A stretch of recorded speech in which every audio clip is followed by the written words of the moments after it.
Hi everyone, welcome. I'm out here at my outdoor worm bag version 6.0. It's a 36-day-old system that's been fed 3 times so far. The last check-in with this system was 13 days ago, and at that time we added some worms, and I'm still sort of collecting the estimates from the viewers, because I always like to poll my viewers to find out what they think in terms of how many worms have been added to this system. So besides the initial launch of worms into this bin when the system was started 36 days ago, last time we added a few more worms, and those worms were all recruited from this neighboring system over here, my compost barrel. And the compost barrel is not really going to be the focus today, but it is where I'm storing some of the stuff I wanted to give them. There's this really old piece of bread, which, oh good, it's finally soaking through. It was hard as a rock a moment ago, but the water has made its way into it. So besides that fairly good sized chunk of bread, I've got a day's worth of coffee here, and I thought that the bedding materials, oh, there's a half a tortilla here too. So I thought that we could use a bunch of these old napkins. So I'm going to dig in here and see what we see. Alright, I paused the camera there for a second because in the neighboring yard, the neighbors are having their sidewalk repaved. So there's a machine over here where they're hauling away all the old stuff that was picked up.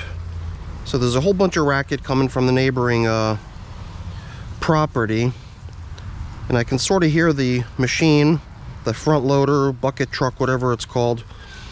When I could hear it approaching, perhaps we'll just pause and take a break just in case there's a whole lot of racket coming with it.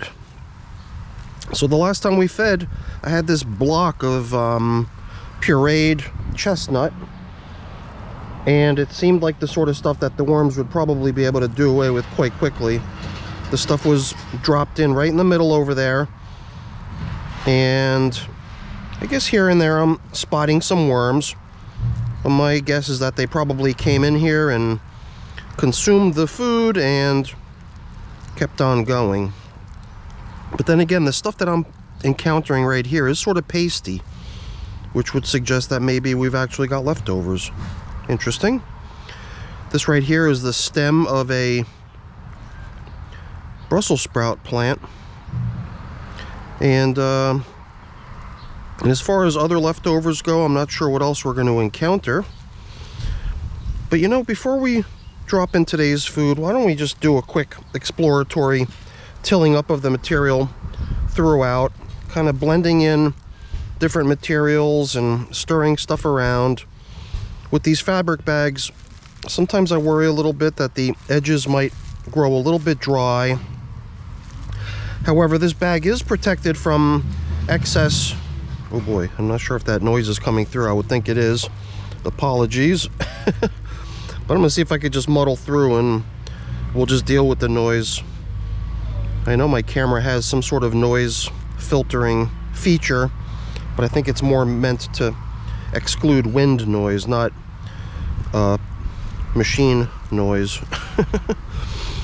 But yeah, back to the moisture control in this system. With that piece of plywood covering things, as you saw in the beginning, we're pretty well protected from evaporation, losing a lot of moisture. And the bag itself is actually 2 bags, one nested within the other, and in between the 2 bags is a plastic liner that I inserted in between them to help the system retain its moisture content and not let it all be lost to evaporation. So it is kind of nice how this system hangs on to its moisture content.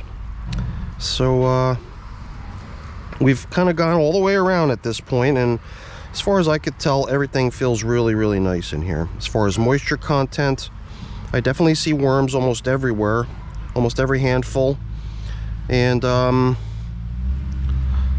it is a little bit unusual for us to be using the types of bedding we're using today, because usually out here I just go to my supply of leaves. Oh my goodness, Sorry about the background noise. But yeah, usually the de facto bedding material I use in my outdoor system is leafy stuff, or, you know, some sort of stuff from out here in my garden. It's not very often that I come in here with any sort of manufactured type bedding materials.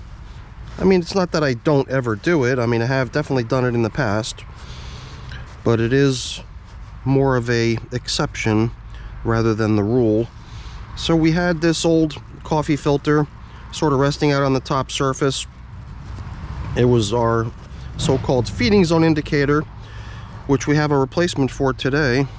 But I figured we'd get all the food in here, and then the last chunk of food, being the bread, could come in with all that water that it's soaking in to help dampen the all these paper towels. I mean, I know it's not a great deal of water, but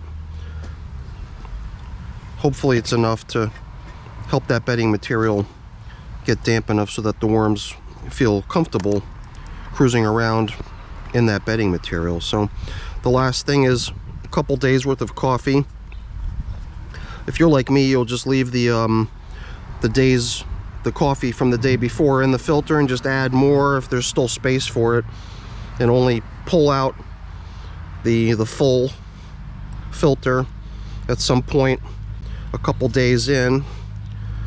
So that's what we see here, is just a few days worth of coffee coming in addition to the bread.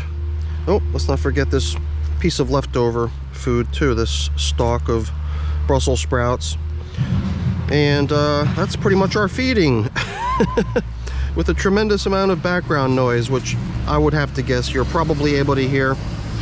So luckily we're at the end here. All we've got left to do is get things covered up, cleaned up, and put away, and we're done. But those are all kind of boring things that I'm not going to keep you around for. But before I go really quick, let me just say thank you. Thank you so much for watching. Hopefully you enjoyed the video. If you did, as always, please don't forget to leave me a quick thumbs up before you go. That's always really appreciated. And if you haven't done so already, please also consider subscribing to the channel. That's very much appreciated as well. All right, everyone, have a great day. Thanks for watching and listening. All right, bye now.